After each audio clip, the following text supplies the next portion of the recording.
রাজ্য সফরে কেন্দ্রীয় মন্ত্রী গিরিরাজ সিং উদ্বোধন করলেন আইসিআর নিনফেটের 87তম প্রতিষ্ঠান। এই অনুষ্ঠানে এসে পাট এবং প্রাকৃতিক তন্তু প্রক্রিয়াকরণজাত সামগ্রী বাজারজাত করার উপর বিশেষভাবে জোর দেন কেন্দ্রীয় মন্ত্রী। তিনি আরও বলেন যে দেশের মধ্যে পশ্চিমবঙ্গ সবচেয়ে বড় পাট উৎপাদনকারী রাজ্য।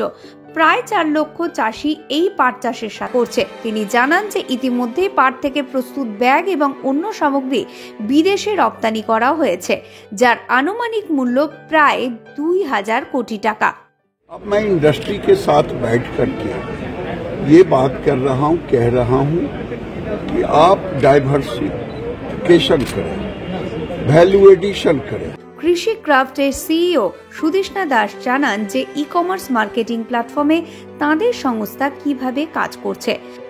কৃষি ক্রাফট আজকে নিনফেটে এই অনুষ্ঠানে ফাউন্ডেশন ডে অনুষ্ঠানে আমরা আজকে বেস্ট এন্টারপ্রেনার অ্যাওয়ার্ড পেয়েছি, কিন্তু এই অ্যাওয়ার্ডটা আমার অ্যাওয়ার্ড না, এটা কৃষিক্রাফট টিমের অ্যাওয়ার্ড এবং টিমের সাথে আমাদের সাথে 50 জন আর্টিজান আছেন এবং যারা সবাই ন্যাচারাল ফাইবার মানে প্রাকৃতিক তন্তু, যার মধ্যে পাটজাত পদার্থ এবং অন্যান্য প্রাকৃতিক তন্তু নিয়ে কাজ করছেন।